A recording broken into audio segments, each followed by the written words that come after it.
Georgia Virtue presents the Let Me Tell You Why You're Wrong podcast.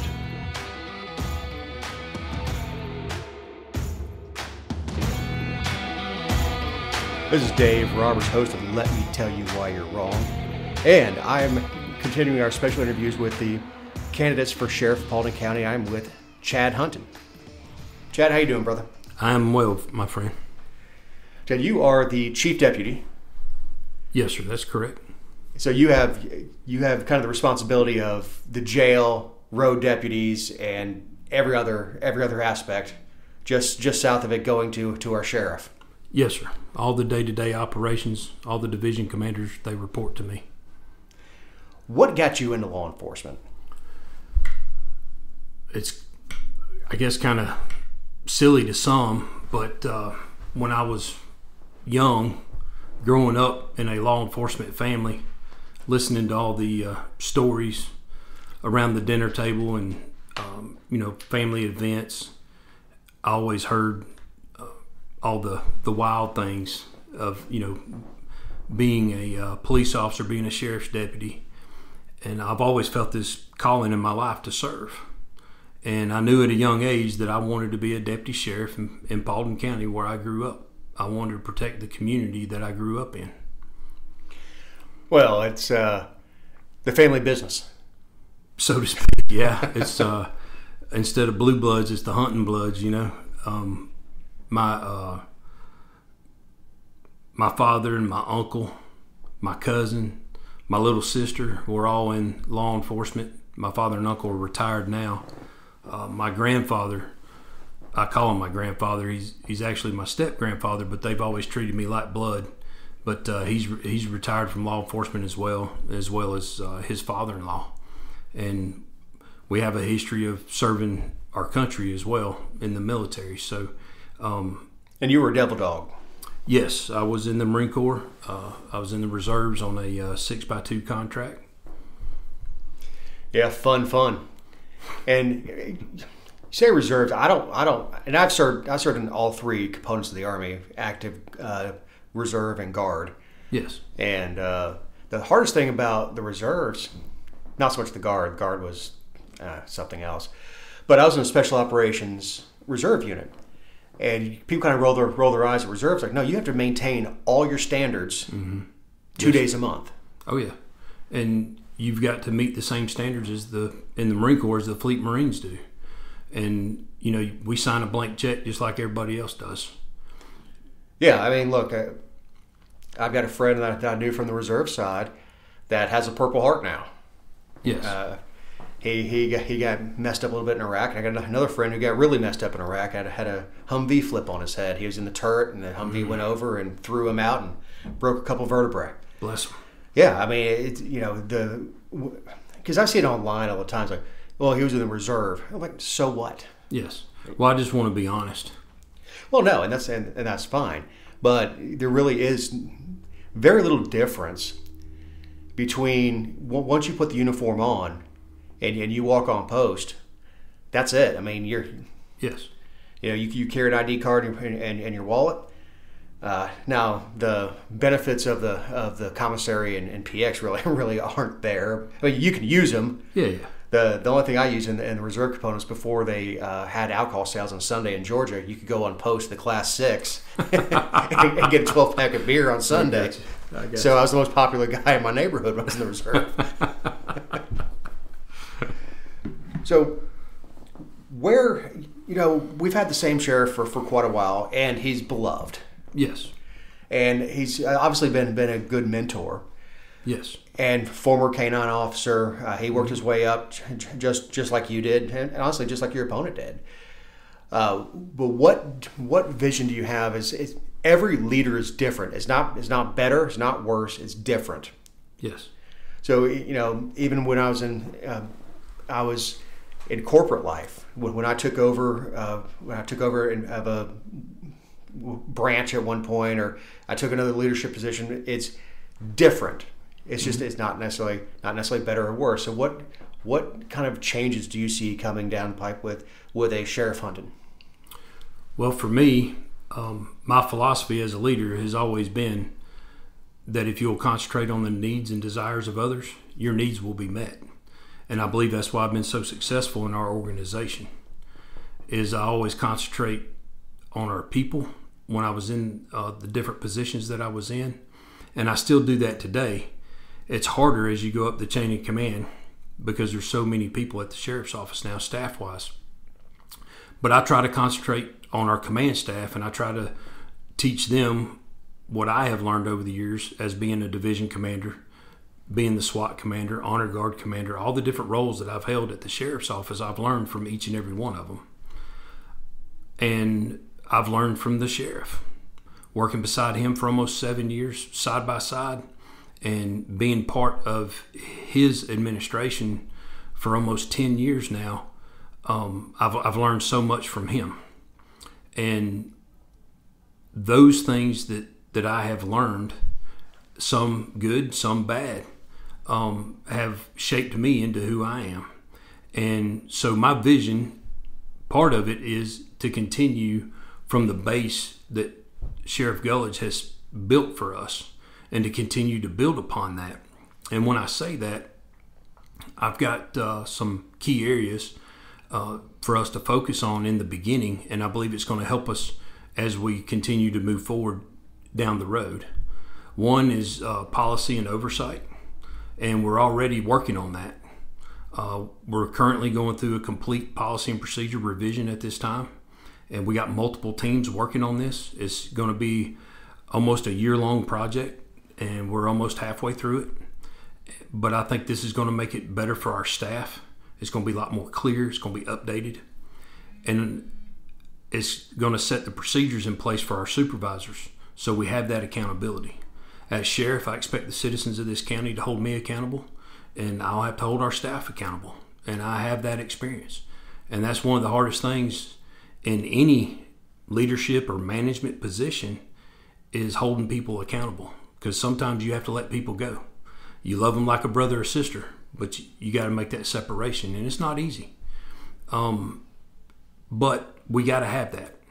And with this, with the new policy and procedure, it's going to be a lot easier for the staff to access and all those good things. So to me, that's just continuing on from where Sheriff Gullidge started us at. The other part of that is the wellness and safety of our staff. And one of the things that we started in 2014 was a peer support program. Myself and the chaplain, we've been teaching emotional survival to our staff for, I want to say, since 2015. But we've been doing it for years.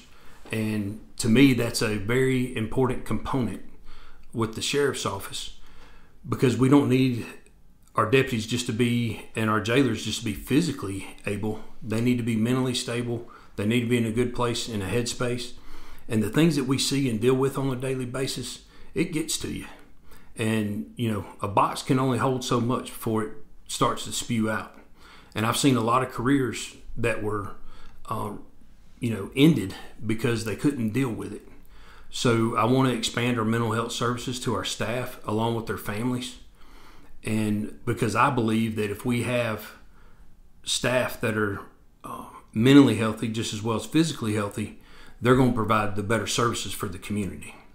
Well, it's also home stress. Guys going through a divorce is having that support, is getting them to talk to somebody. And look, and the only thing I can compare it to is military.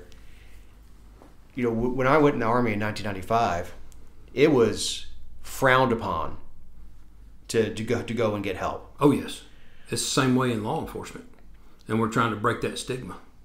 Yeah, and United States with red flag laws. You know, I'm a gun guy. Yes.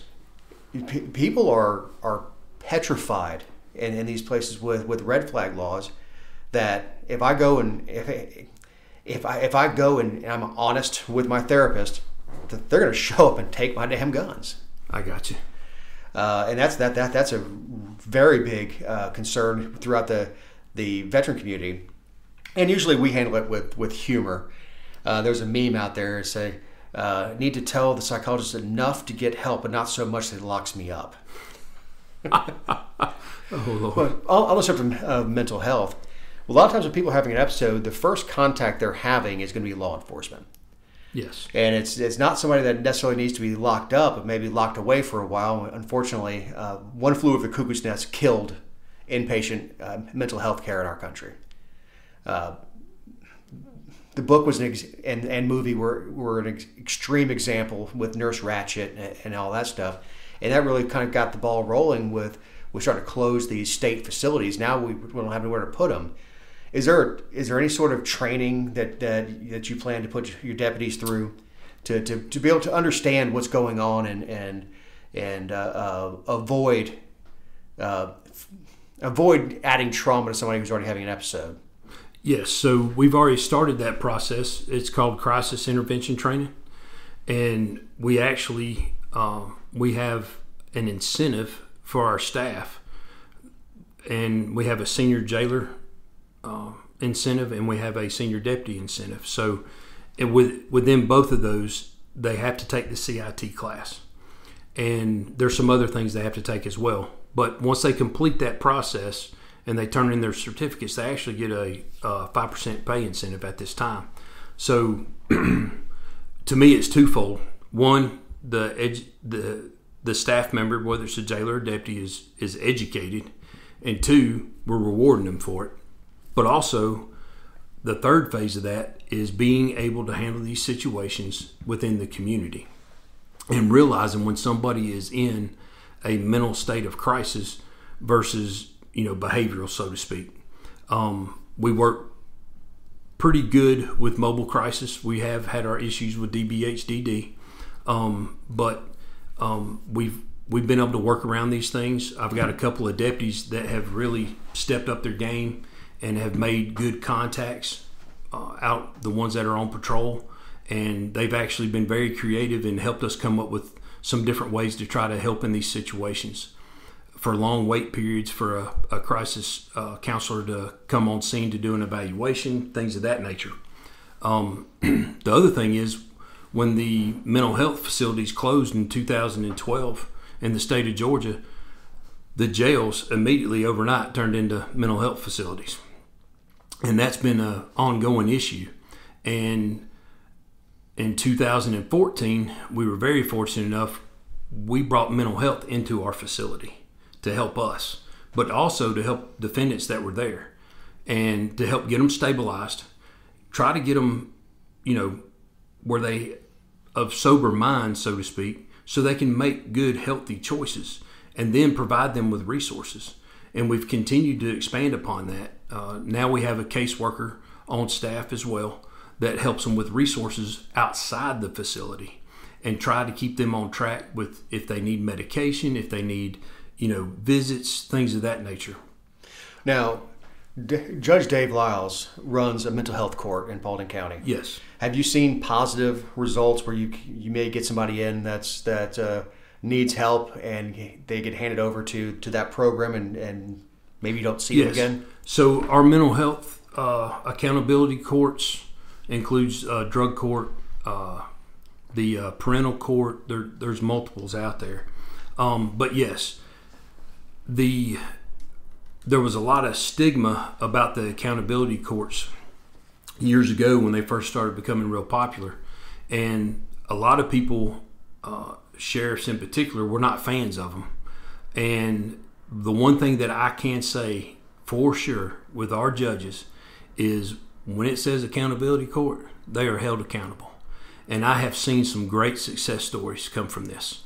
And I'm very proud of our judicial system here in Paulding with the accountability courts. They've been successful, and it has helped with the keeping defendants from returning, getting them stabilized, and being productive members of our community. So we're very fortunate to have those programs as well. And the drug court is run by Judge Dean Bucci, and he does a great job of holding these folks accountable. And I support making people who are charged accessible as far as the internet, because we don't want the government throwing people in prison without them. I just hate when they're going through accountability court they're going to mess up. I don't know if anybody's has graduated drug court without being locked up at least one day for screwing up. No, that's why it's called accountability court. Yeah, they hold them accountable through the whole process. And it's as sophomoric as it sounds, it's a spanking. It's why you discipline your kids. It's a spanking. Yes. Is you're not throwing away the key. Yes. But yeah, they show up at your house at 2:00 in the morning. You got to open the door. Yes, sir. And if you smell like booze, yes, guess where we're going. Yes. So yeah, the accountability courts are great, and it's one thing that the county's doing. I hate that so much of the mental health stuff is dumped on road deputies. Yes. But they're the first ones out there. They are, and unfortunately, mental health, along with many other issues, it's a community issue as well. For years we've been putting, I guess I'm trying to think of the right term, but pointing the finger at the state, so to speak. But it's also a community issue.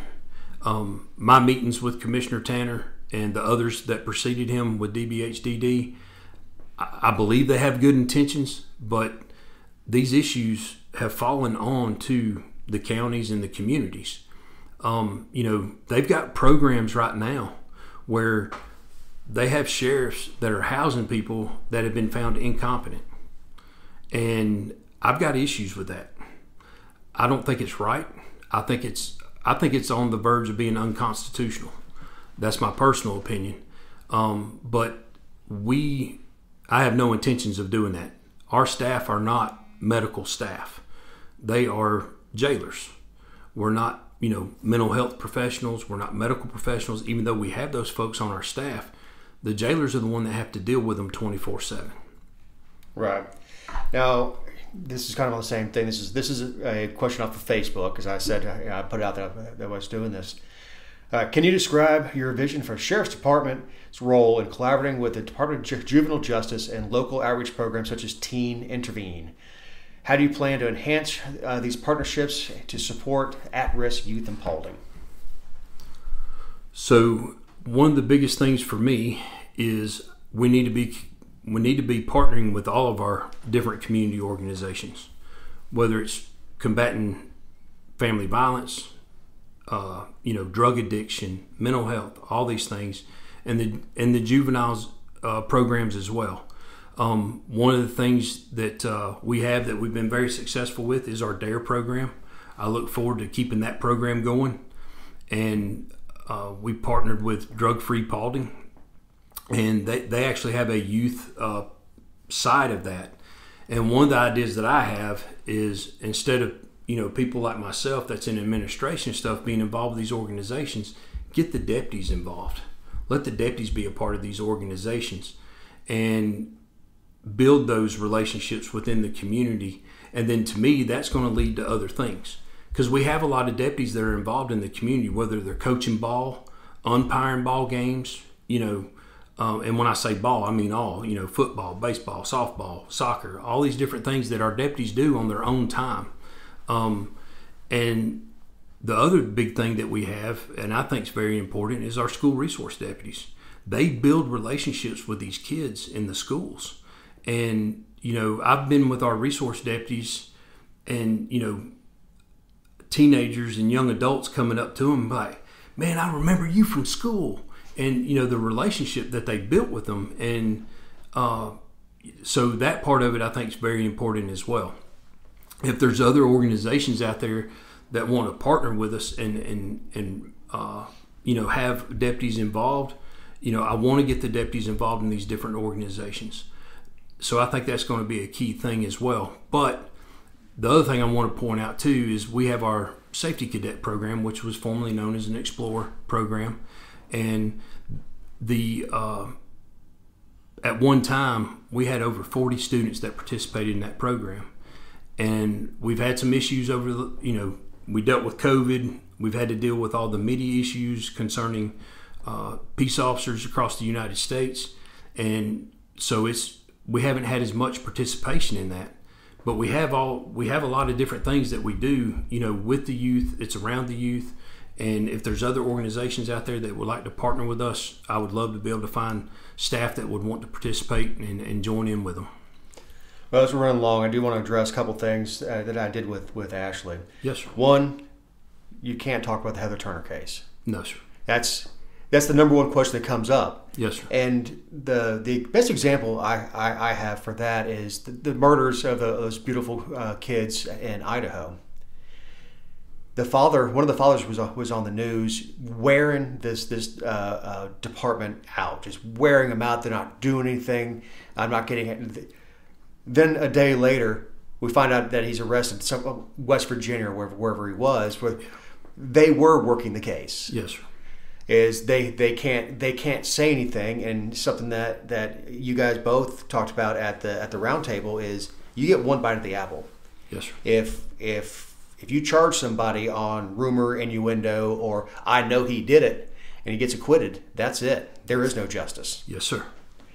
And the other was McMaster's. I know there is there still ongoing litigation with that? There is, unfortunately. There is still litigation that's pending in that case as well. So that ties your hands. Yes. I did, and I've said this multiple times, that if the people see fit to elect me sheriff, that as soon as the litigation is over with, there's going to be a full disclosure internally and externally of everything that took place in that case. Yeah, and that's I would hope you wouldn't discuss ongoing litigation. It's one of the few reasons that our local government can go into executive session is to talk about litigation, because it can't be public until it is. Yes, sir. But Chad, I really appreciate your time as we're running long. Being a Southerner, I'll sit around and talk to you all day. I want to give a big thanks to Matt Mason with Farmers Insurance. Matt allows us to use his space for in-person interviews. It's the space we're using. Actually, Doug actually rents from him. Doug Shaw. He is a business broker and real estate agent. Super good guy. If you're looking to buy a business or sell a business, he knows a lot of people. So, Chad, where can people find you online? Where people can contribute to the campaign as we're starting early voting when this show drops? Yes, sir. So my website is chadhunton.com. There's all my background information is on there and my years of experience. There's a T-shirt request on there, sign request, and also donation tab. There's also information on there concerning early voting and voting in general. If you have questions about your polling locations or anything of that nature, we got a link on there for you as well. Outstanding, Chad. Again, thank you very much, and good luck. Hopefully this thing doesn't stress you. It leaves a few hairs left on y'all's head by the time we get to May 21st. Yes, sir. Thank you so much.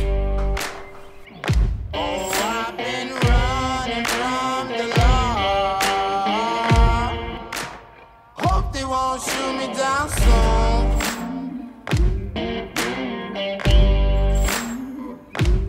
They sing on a sleepless night. Try to catch me howling at the moon.